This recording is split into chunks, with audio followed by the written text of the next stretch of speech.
I want to talk about chord swells. It's kind of one of my tools I use when I'm trying to create a part, and especially maybe in a ballad or a slow song where there's more space, the chord changes aren't going so fast. You can have these swells that create kind of a long, elongated, almost orchestral effect.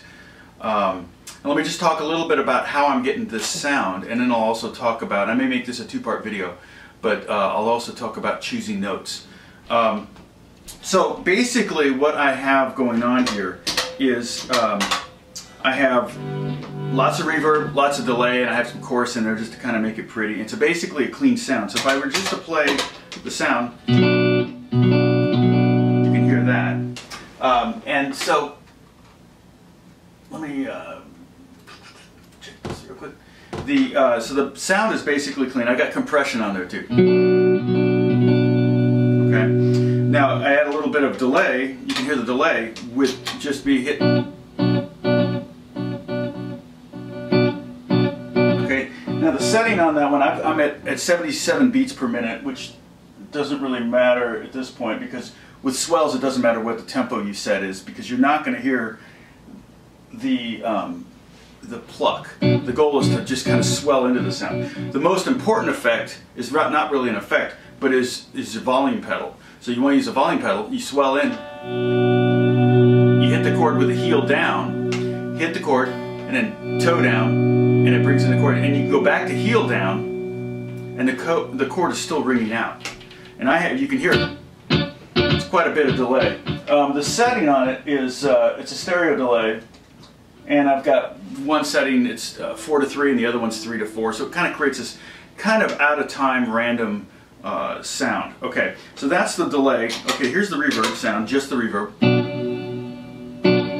So it's kind of a hall, churchy sound. Here's just the chorus. Now that's distorting a little bit. I'm going to clean that up. Yeah, I don't need it that loud. Okay. Now, that's the chorus. And see, if I just swell in the chorus, as soon as I go heel down, the music goes away. Same, pretty much true with the reverb. I don't have that much reverb on. It rings a little bit, kind of a nice tail there, but then when I throw the reverb along with the chorus and the delay, I add the delay, it gets much longer sustain.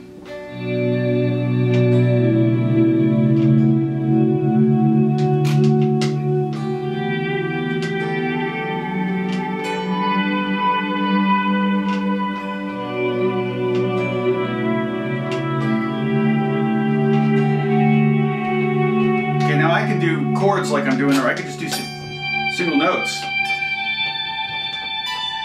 For example, if the song is in D, I could just sit on a D most of the time, and it might work over most every chord, except for maybe the A chord. But even then, the next chord is probably going to be, after an A, it's probably going to be a D or a B minor or a G. All three of those chords contain a D, so you're safe.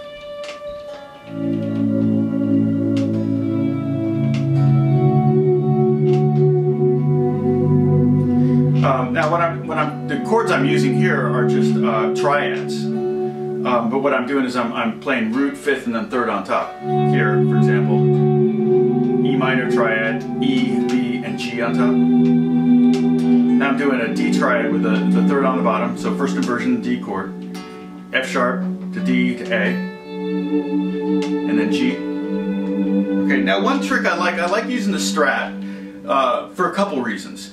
I like it because I have the tremolo bar, which I can add a little extra kind of pseudo chorus to. In fact, I can turn off the chorus, and I'll turn off the reverb too, just to give it a sound. Now, I'm going to put it, so my sound is basically this. Okay. Now I add delay, and I can fade in, and I can do the tremolo bar a little bit, and that creates a chorus effect. I have no chorus on right now. Kind of a poor man's chorus.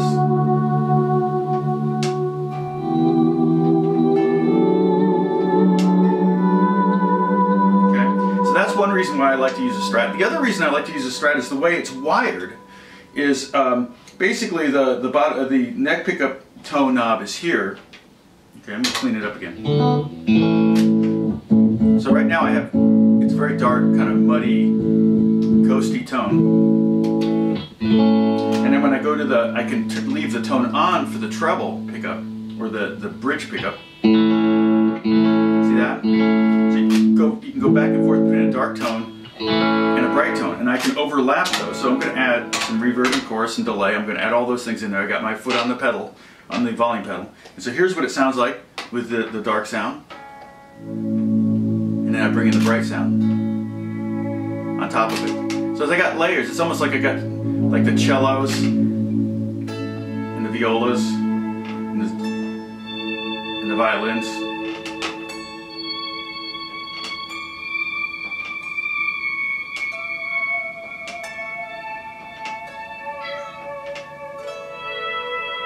Okay, so that's kind of an overview of how to get the sound. I'm going to talk more about on the next video about you know, how to choose a part for that. Okay, that's it. Thanks, guys. God bless you.